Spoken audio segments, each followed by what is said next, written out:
오늘은 지난주 마지막 날 장점을 이끌어내며 말을 하자에서 생각하면서 말하게 되더라고요. 우리 세빈이 엄마 그렇게 고민을 조금 하셨네요.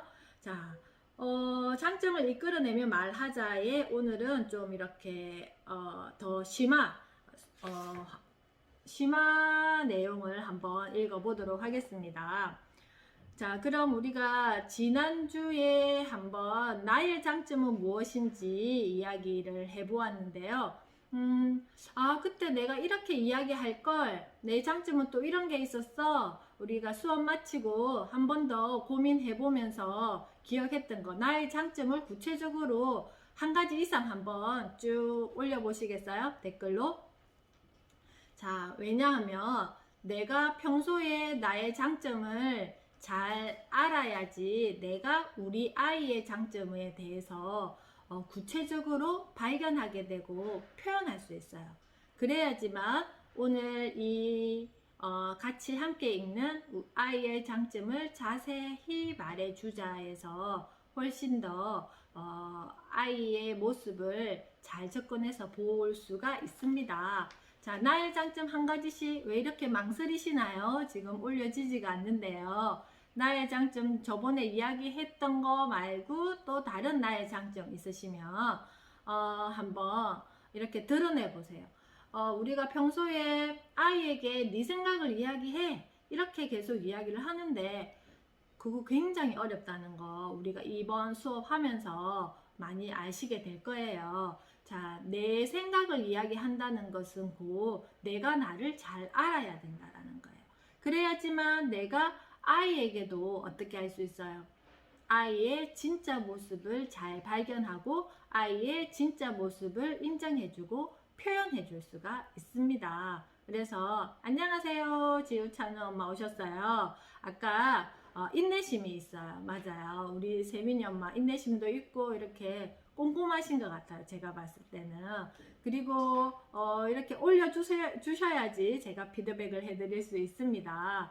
혹시 우리 지우 찬우 엄마 아침에 이렇게 아이들 주말 동안 활동하신 거 올려주셨는데 그때 아이에게 어떤 칭찬이나 긍정적인 상호작용 했던 거 있으시면 좀 이렇게 올려주시면 제가 한번 또 이야기 나눠보겠습니다.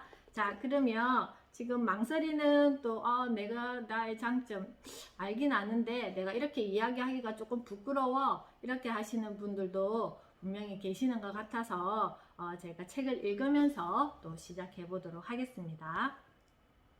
아이가 자기는 장점을 아무리 찾아봐도 없다는 말을 자주 해서 정말 속상해요. 가위질 못한다는 막내에게 아니야 할 수 있어 한마디 했을 뿐인데 해내더라고요. 그랬구나. 그래서 맞아요. 우리가 평소에 뭔가가 욕심이 있잖아. 아이에게 뭘 해주려고 하는 그런 욕심이 있다 보니까 우리가 아이의 어떤 사소한 잘하는 것들을 이렇게 끄집어내 주지 못해요. 그리고 인정해 주지를 못해. 인정에 인색하다 해야 되나? 그래서 오늘 이 챕터를 읽으면서 조금 더 구체적으로 한번 알아보도록 하겠습니다. 부모인 저희 눈에는 전혀 부족함이 없어 보이거든요. 실제로도 정말 잘하고 있고요. 아빠를 닮아서 수학도 꽤 잘하는 것 같고 저를 닮아서 인문학적 소양도 있어요. 보통 다른 집은 오히려 엄마 아빠가 누굴 닮아서 그러니 그래서 뭐가 될래? 이런 말을 하면서 아이의 자존감을 무너뜨린다는데 저희는 그런 말 한 번 안 하고 키웠거든요. 그런데 드디어 어제 문제가 터졌어요. 초등학교 3학년인 딸 아이가 반장 선거에서 떨어져 부반장이 되었는데 부반장 같은 거 안 한다고 펑펑 울면서 이렇게 말하는 거예요. 이번에 반장이 된 애 사실 걔는 근자감 빼고는 아무것도 없는 애라고. 근자감이 뭔지 아시죠? 근자감이라는 말을 자주 듣는 요즘이다. 근자감은 준말로 본말은 근거 없는 자신감이다. 상담을 할 때 중학생들이 자주 써서 근자감이라는 거 그거 허세 아니야? 하고 물었더니 아니요, 허세하고 달라요. 허세는 뻥치는 거지만 근자감은 그야말로 자신감이거든요 라고 답했다. 아이들과 대화를 나누다 보니 근자감이라는 샘물의 원천은 허세도 과장도 아닌 바로 엄마의 말이었다. 아이의 자존감을 키워주고 자신감을 불러일으키는 엄마의 말은 과연 무엇일까? 자존감과 자조감 사이. 자존감과 자신감은 그 뜻이 분명히 다르다. 하지만 아이들은 자존감과 자신감을 같은 선상에서 사용하고 있다. 걔는요, 심지어 단점을 지적해도 곧바로 맞받아치지 않아요. 그래? 나한테 그런 면이 있었어? 이렇게 말하면서 씩 웃기도 해요. 완전 자신감이 넘쳐요. 우리 세빈이 엄마 초등학교의 아이들과 같이 함께 많이 지내시고 계시니까 한번 아이들 모습도 생각하면서 한번 잘 이 챕터를 한번 생각해 보세요. 오랫동안 유치원생들이나 초등학생들을 관찰하고 상담한 결과 아이들의 자존감은 자신감으로 나타나는 사실을 확인하게 됐다. 물론 자존감과 자신감은 다르긴 하지만 부모는 굳이 그렇게까지 생각하지 않아도 된다. 아이의 자존감 키우기를 자신감 키우기라고 생각하면 조금 더 현실적인 접근과 실천이 가능하다.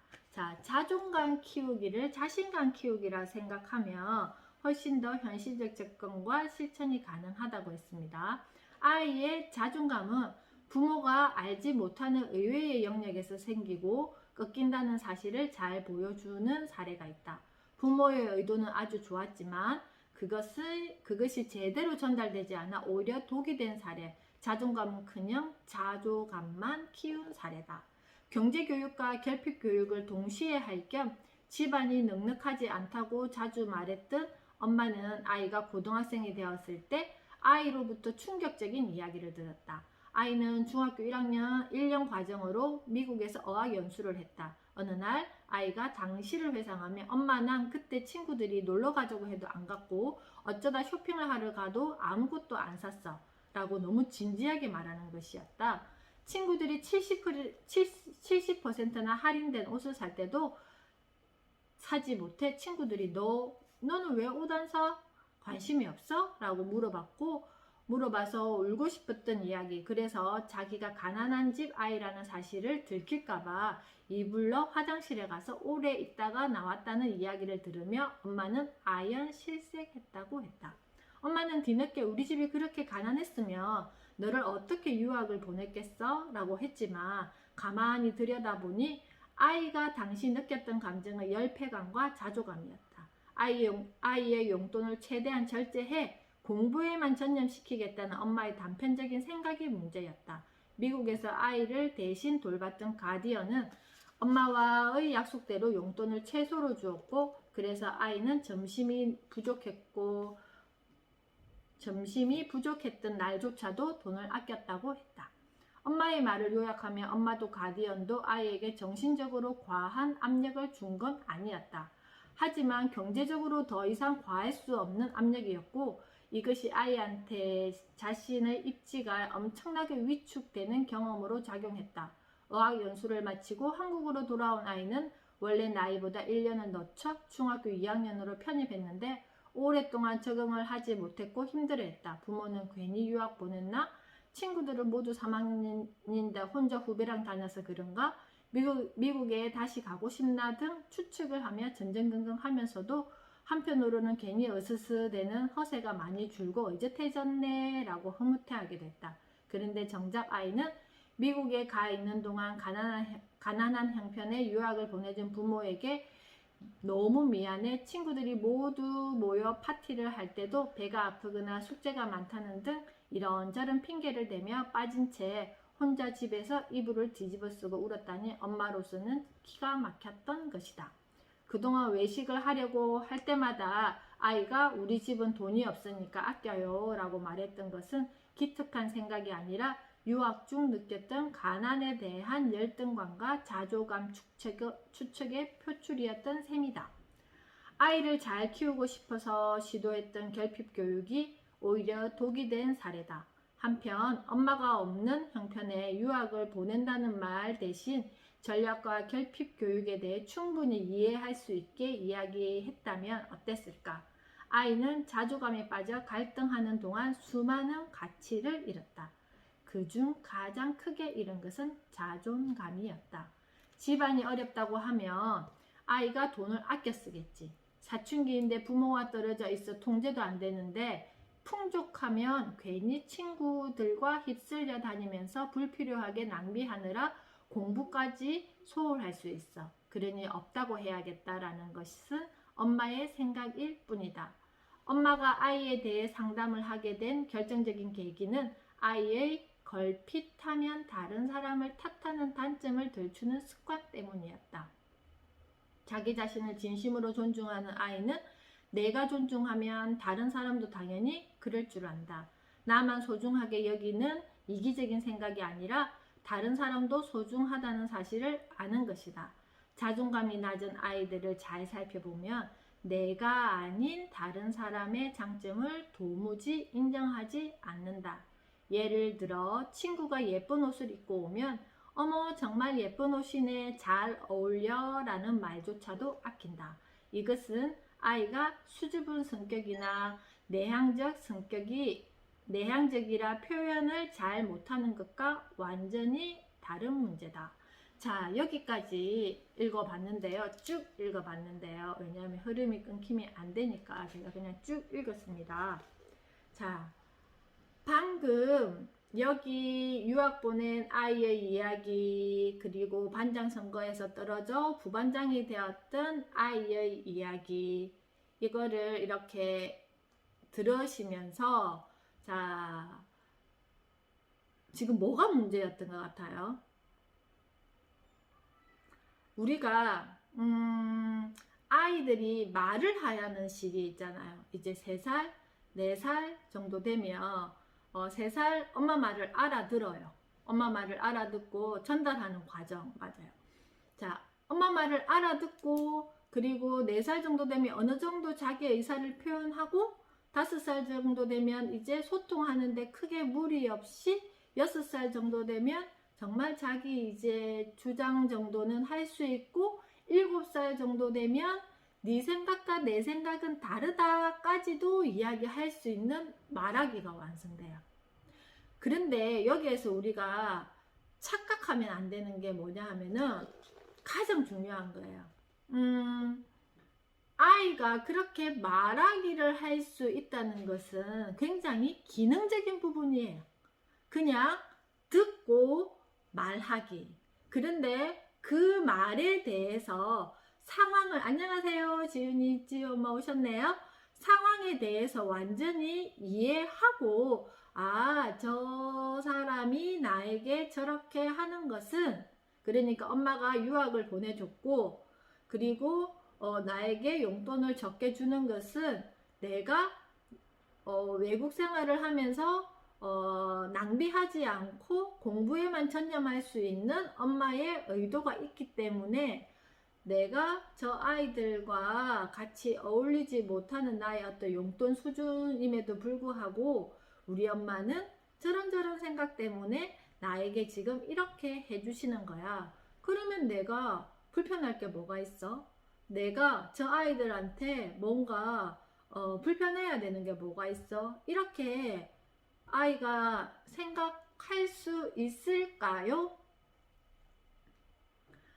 자, 우리가 아이들과 대화하면서 쉽게 일어나는 일이에요, 이거는.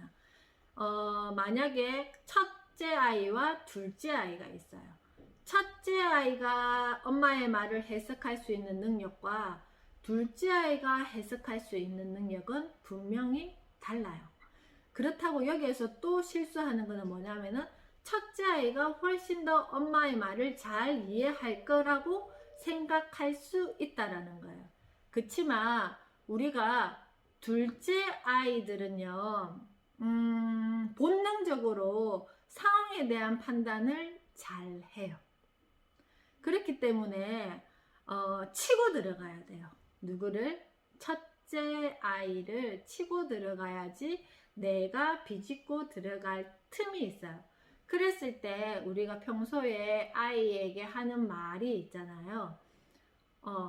빨리 아이의 말을 인정해 주는 거. 그런데 첫째 아이들은 보통 한 템포 늦을 때가 있어요. 왜냐하면 빨리 치고 상황을 파악해야 되는 어떤 것들은 경험해보지 않았어요. 왜냐하면은 엄마도 처음 경험이고 아이도 처음 경험으로서 아이를 키웠잖아요. 그러다 보니까 내가 어떤 상황에 어떻게 해야 된다가 다 처음인 거예요. 그래서 저 엄마가 지금 나에게 뭐라고 이야기하는지, 그리고 나는 또 엄마에게 이런 상황에 어떻게 이야기해야 되는지에 대한 여러 가지 상황을 엄마가 구체적으로 설명해 주지 않으면 아이가 눈치를 채기가 많이 어려워요. 그렇지만 둘째 아이들은요, 어떤 상황이냐면은 첫째 아이에게 상호작용하는 게 엄마가 어느 정도 익숙해져 있고, 그러다 보니까 둘째 아이에게도 첫째 아이보다는 훨씬 더 편하게 상호작용할 수가 있어요. 그거를 아이는 계속 볼 수 있는 거예요. 두 가지를 다 보는 거예요. 위에 아이에게 해주는 말과 나에게 하는 말을 다 경험할 수 있지만 어때요? 첫째 아이들은 그렇게 하지 못한다는 거예요. 그래서 말을 한다는 것과 내 말 속의 말을 이해한다는 것은 다르다는 것을 분명히 아셔야 됩니다. 그래서 아빠들이 엄마들의 말을 해석하기 어려워하는 것과, 그리고 여자의 말을 남자가 어려워하는 것과 같은 맥락이에요. 그래서 여기서 제가 드리고 싶은 말은, 말을 한다고 해서 다 상대방이 이해할 것이라고 생각하시면 안 된다는 거예요. 특히나 아이들은. 그래서 구체적으로 아이의 어떤 장점, 그리고 내가 말하고자 하는 의도를 분명히 이야기를 해 주셔야 된다라는 거예요. 그럼 여기 한번 또 읽으면서 또 예를 들어 보겠습니다. 단점을 들추거나 잘못을 지적하는 말은 오히려 아주 편하게 한다. 왜냐하면 우리가 편하게 할 수밖에 없잖아요. 우리가 아이들에게 하는 말들을 무수 이렇게 쳐다보면, 생각해보면 빨리 전달해야 될 것들이 많아요. 행동 수정에 대한 것도 전달해야 되고, 그래야지만 아이가 어떤 상황에서 발달할 수 있고 성장할 수 있을 것이라고 생각을 하니까, 그럴 때는 빛의 속도로 이야기하는데, 아이가 무언가 잘하고 있고 뭔가 칭찬받아야 될 거라든지 장점에 대한 어떤 인정은 우리가 이렇게 빛의 속도로 이야기하는 그것과, 그리고 그 비율을 따지면 굉장히 적다는 거 아시죠? 자, 그랬을 때 너 어제는 머리 예뻤는데, 자, 너 어제 머리는 예뻤는데, 이 말은 곧 뭐예요? 결론은 오늘 머리는 마음에 안 든다라는 말이죠. 그죠? 이런 식이다. 어제 머리가 예뻤다면 그때 칭찬해야죠. 그리고 그러면서 오늘은 어제에 비해 예쁘지 않다는 표현을 하는 것입니다.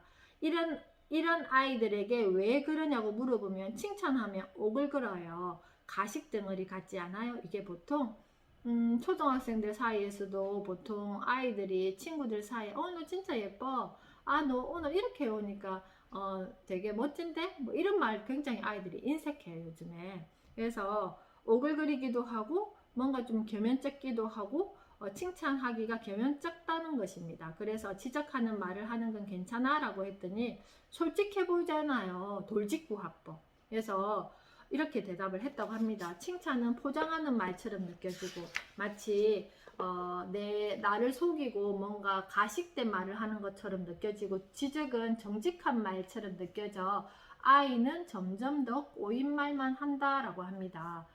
너는 왜 입만 열면 지적질이니? 라는 친구들 말에 상처를 받으면서 말이다.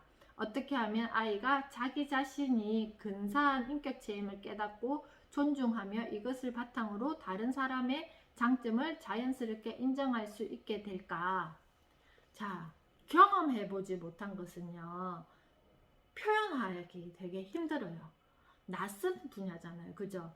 그래서 우리 엄마들의 말 습관도 한번 생각해 보세요. 내 어렸을 때 우리 엄마 아빠께서 나에게 정말 사소한 것까지 다 이렇게 장점을 많이 이야기를 해주셨는지, 눈이 작은 아이는 너는 눈이 매력이야. 그리고 또 어때요? 또 어떤 아이가 있을까요? 우리가 밥을 잘 먹는 아이들 같은 경우에는 엄마들 마음에는 어때요? 무조건 이렇게 먹여주고 싶은, 먹었으면 좋겠다는 마음을 담고 이렇게 하잖아요. 자, 그런데 아이는 밥을 조금 먹었을 때 자기 마음도 있을 건데 우리는 어떻게 하기 쉬워요? 이렇게 지적질 하기가 쉬워. 그리고 내가 오늘 이런 어떤 옷을 입고 뭐 이렇게 나갔을 때 엄마 마음에 안 들면 어떻게 표현할까요, 보통? 지금은 뭐 아이들 영아기, 유아기 때는 엄마의 어떤 그 요구로 많이 아이들이 옷을 입지만 나중에 초등학교, 중학생 돼가지고 엄마가 옷을 또 마음에 안 들게 입으면 그냥 내 마음에 안 드는 걸 표현할 거잖아요. 그죠? 그래서 오늘은 너가 그 옷을 입고 싶었어. 너가 이렇게 입으려고 했던 그 옷은 참 너의 스타일답게 괜찮은 것 같아. 멋진데? 예쁜데? 너는 그 옷의 어떤 컨셉이 마음에 들었어. 제가 주말에 있었던 일인데요. 제 딸이 이제 사춘기 여자친구다 보니까 이제 옷을 요즘에 좀 이렇게 여성스럽게 입으려고 많이 해요. 그래서 근데 아빠는 그 모습이 되게 낯선 거예요. 그래서 저는 좀 이렇게 통바지에 위에 좀 이렇게 좀 쫙 붙는 그런 옷을 이렇게 입고 갔어요. 근데 아빠는 어떻게 아이에게 이야기를 했냐면은 오늘 그냥 청바지하고 티셔츠를 입으면 너가 더 예쁠 텐데 이렇게 이야기를 했어요. 그래서 아이가 그 말을 하는 순간 표정이 싹 바뀌었어요. 근데 저는 계속 너가 선택한 옷인데 되게 엄마는 그 옷이 되게 그 뭐지 10대 아이들이 입는 옷을 엄마는 잘 모르니까 그렇게 해서 너 덕분에 이렇게 10대 아이들이 입는 옷의 트렌드를 알게 되었네.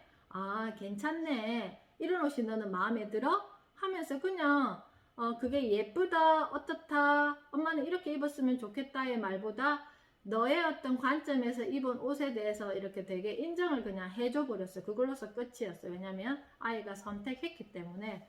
근데 이왕 옷을 입었는데 자기가 선택해서 입었는데 그게 다 되고 그렇게 이야기한들 집에 가서 옷을 바꿔 입고 오지는 못할 거잖아요. 그죠? 그리고 자기가 선택했잖아.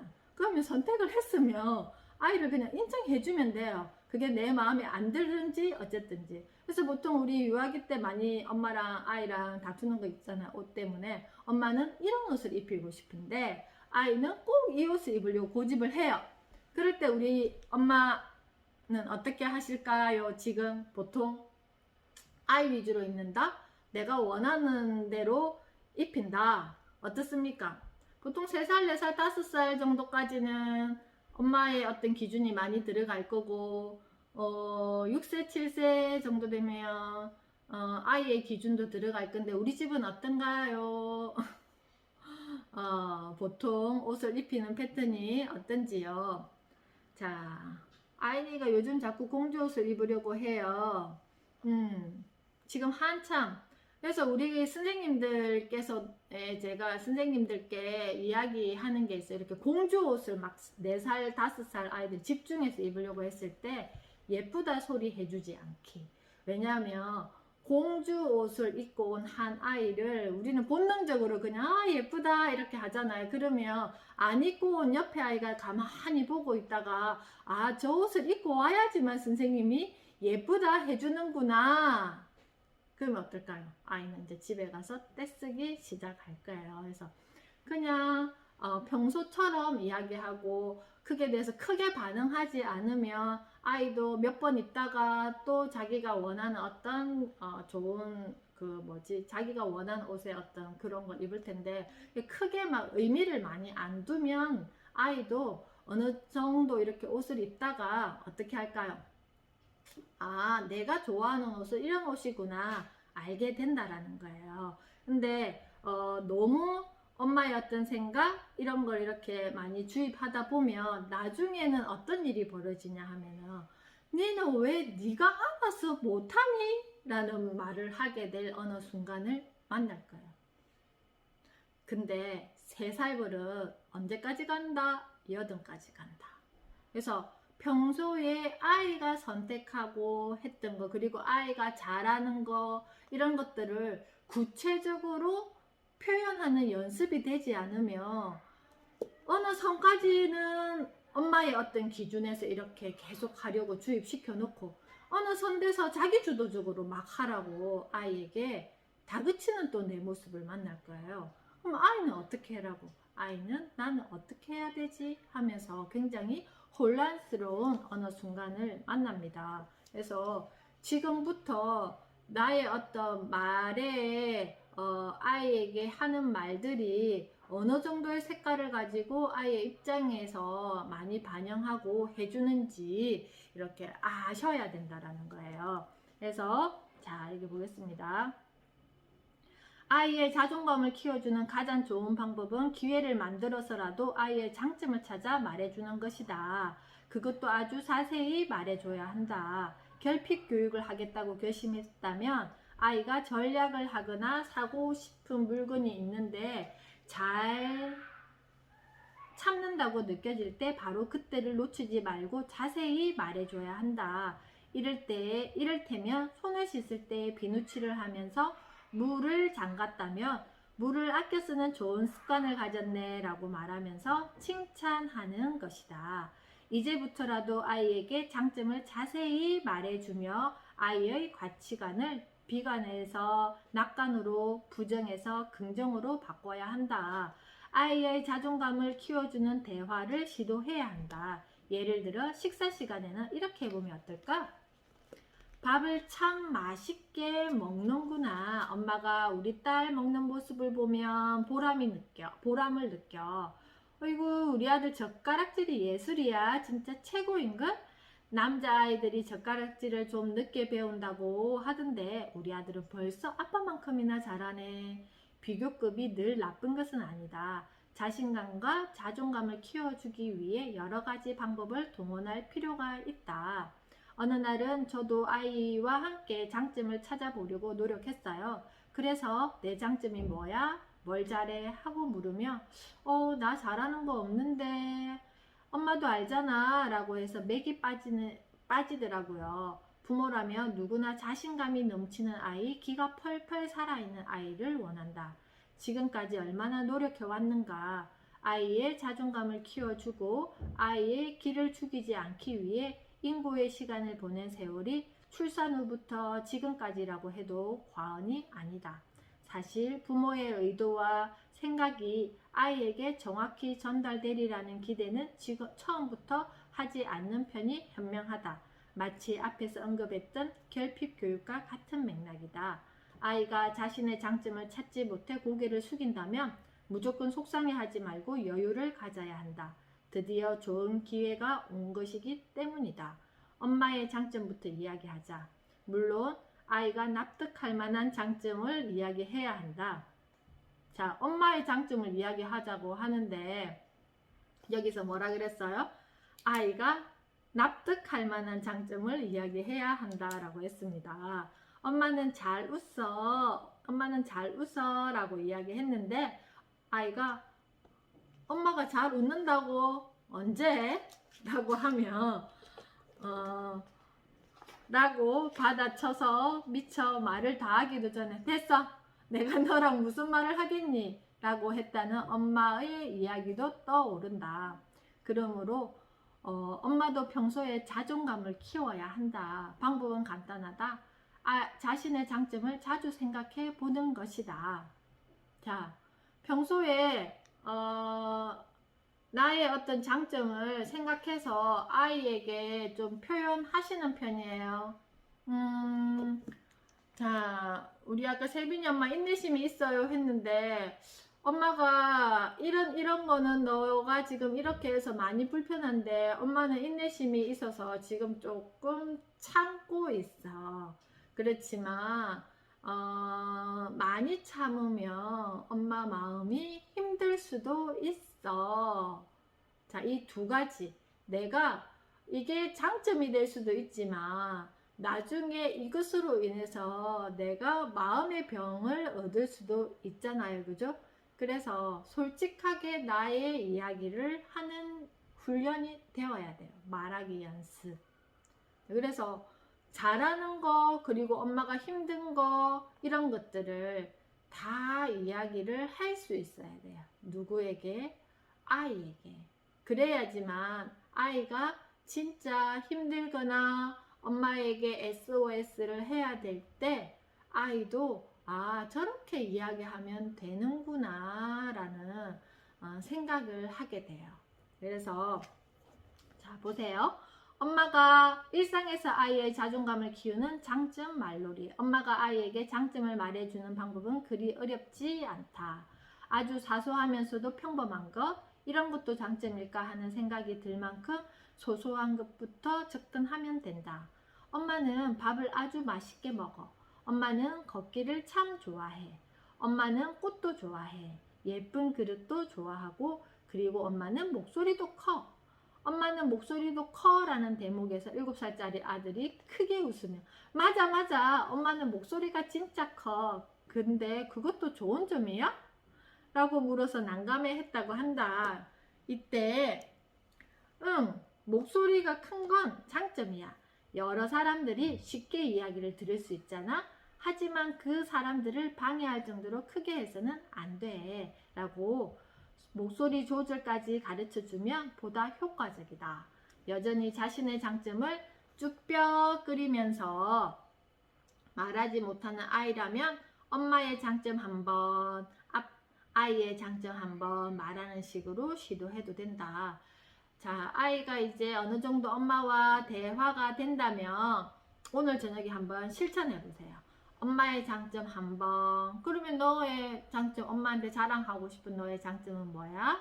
엄마는 또 꼬리에 꼬리를 물고 이렇게 한번. 예를 들어 엄마는 잘 걸어. 그러면 민지도 잘 걸어 라고 된다. 하면 된다. 이때 평소 아이가 잘하는 것을 엄마가 예리하게 포착해 먼저 언급해주면 아이의 말문이 훨씬 수월하게 열린다. 대변을 잘 보는 유아기의 아이에게 엄마는 응가를 잘해 하며 아이는 나도 응가를 잘해 하며 장점의 말문을 열 것이다. 장점 말놀이를 할 때 엄마가 아이에게 나도 보다는 나는 이라고 말하라고 하며 처음에 아이는 엄마를 따라 하다가 시간이 지날수록 스스로 장점을 찾아내려고 할 것이다. 나는 노는 것을 좋아해. 엄마는 노는 것을 좋아해. 이처럼 꼬리에 꼬리를 물고 이어지는 장점 릴레이는 즐겁게 아이의 자존감을 키우는 방법이다. 사실 잘 놀고 잘 먹고 잘 걷는 것만큼 큰 장점이 어디 있을까? 이런 것들이 모두 장점임을 평소 아이에게 자세히 이야기해 주자. 그러면 아이가 자신의 장점을 수시로 찾아 말하며 자신감을 키울 뿐 아니라 장점의 목록이 조금 더 세부적으로 발전할 것이다. 자, 나는 노래를 잘해. 엄마는 피아노를 잘 쳐. 스스로 장점이 많다는 사실을 알아차린 아이의 눈에는 다른 사람의 작은 부분도 장점으로 보일 것이다. 자, 엄마의 장점을 이렇게 아이와 이야기를 하다 보면 어떨까요? 우리 아이의 장점은 뭘까? 우리 아이의 장점은 내가 어떤 거를 이야기해 주면 될까 하고 엄마가 관찰하기 시작할 거예요. 그래서 다른 사람의 장점을 칭찬하며 그 가운데서 긍정적인 관계를 맺고 세상을 살아가게 될 것이다. 지금까지 아이는 일상에서 너무나 잘하고 있는데도 엄마 생각에 너무나 당연했던 나머지 칭찬 한번 듣지 못한 부분이 정말 많을 것이다. 이제부터 그 장점들을 하나씩 찾아내 이야기해주면 된다. 너는 대단히 훌륭한 존재야 라고 굳이 거창하게 말할 필요가 전혀 없다. 우리 아들 걷는 모습이 참 멋지네.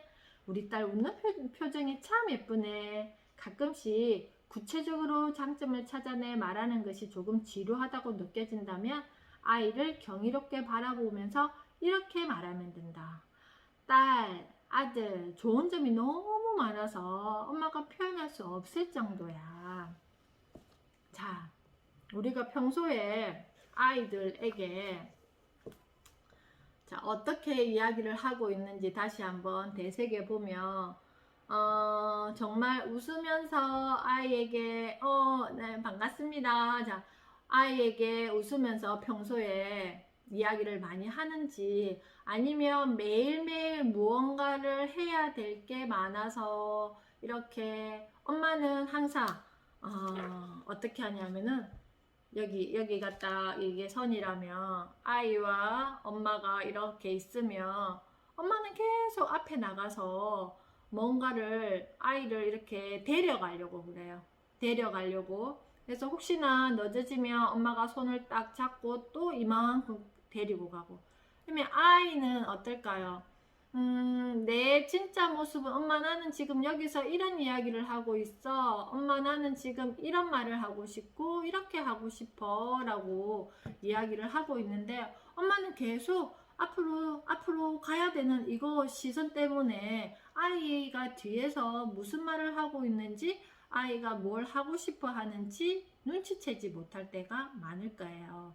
그래서 조금 더 이렇게 넓게 엄마를 어떤 마음의 넓이를 만들어서 어디에 있든 아이가 어디에 있든 우리 아이는 지금 저렇게 생각하는구나, 저런 표정으로 지금 나에게 이야기하는구나, 나는 지금 우리 아이에게 이런 표정으로 이야기를 하고 있구나.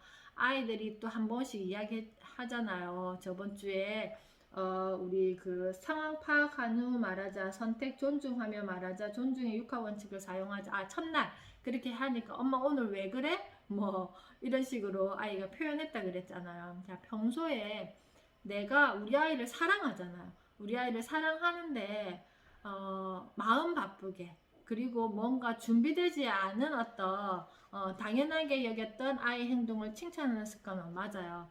당연한 것이 아니라 정말 그거 하나 한 올 한 올을 이렇게 이렇게 뽑듯이 이렇게 아이의 마음에 있는 자기 자신을 끄집어내 줘야 돼요. 그렇게 해주기 위해서는 내 마음에 있는 한 올 한 올을 끄집어내 가지고 세포를 살리는 어떤 긍정적인 어떤 세포를 살리는 이런 칭찬을 나에게 많이 해주셔야 돼요. 그래서 저도 평소에 저에게 칭찬을 좀 많이 해주려고 노력을 합니다. 오늘도 아침에 일찍 일어나서 참 잘했어. 그리고 바쁠 건데 그래도 너는 엄마로서 이렇게 아이들을 위해서 뭔가 이렇게 챙겨주는 거에 소홀히 하지 않고 최선을 다해서 참 잘했어. 그리고 내가 하지 못할 때는 아이에게 청유해요. 이렇게 해줄래? 이렇게 해줬으면 좋겠어. 라고 이렇게 합니다. 그래서 제가 어제 저희 집에 새 가족이 왔어요. 새 가족은 이제 4개월 된 비숑 프리제라는 예쁜 그 아기를 데리고 왔어요. 자, 이렇게 데리고 와 보니까 다시 우리 아이 신생아를 다시 데리고 온 것처럼 저 모든 게 다 낯설어요. 그래서 우리 엄마들이 아이를 키울 때 지금도 마찬가지잖아요. 저도 이제 아이가 22살 또 이렇게 15살 이렇게 됐지만 이제 조금 적응을 했는데 또 이렇게 아기 강아지를 이렇게 데리고 오다 보니까 다시 초보 엄마가 된 느낌이에요. 그래서 어제부터 또 계속 열심히 그 전부터 계속 공부했어요. 근데 이게 같았어요. 아이를 대하는 엄마의 마음, 제가 아이들을 대하는 마음이나 또 제가 이렇게 우리 아기 강아지를 대하는 어떤 마음이 같은 거예요. 근데 그 시선은 다르겠죠, 아이와. 그래서 우리가 계속 이렇게 공부하지 않으면, 배우지 않으면 내가 내 모습을 놓치기 쉬워요. 그리고 나의 속에 나를 이렇게 가두고, 그리고 아이도 더 작은 내 속에 이렇게 가둬요. 그래서 우리가 오늘 벌써 5일째 되는 날이지만 매일매일 이렇게 이야기 나누면서 어떤 거라고 생각하시면 좋을 것 같냐면은 내 속에 이렇게 끄집어내는 거야. 내가 미처 알아차리지 못한 나의 모습을 끄집어내면 얘는 좋은 에너지를 줄 수 있고, 얘는 좀 힘들어하는 에너지를 가지고 있을 수도 있고, 얘는 또 조금 더 얘한테 더 도와줄 수 있고, 그런 것들을 계속 많이 살리다 보면 나도 괜찮은 엄마, 아이들에게 괜찮은 엄마, 그리고 나 스스로도 나는 괜찮아 라고 인정하는 또 그때가 올 거예요. 그러면 아이와 엄마와의 관계는 당연히 괜찮아집니다. 그래서 오늘도 이렇게 시간이 조금 많이 지났네요. 했고요. 내일은 최선을 다해 경청하자. 아이를 잘 알기 위해서는 아이의 이야기를 잘 들어야 돼요. 그래서 내일은 또 우리 6번째 만나는 시간 최선을 다해서 경청하자 같이 한번 읽어볼 거고요. 오늘도 40분 동안 수고 많으셨습니다. 제가 2분 더 오버했습니다. 내일 뵙겠습니다.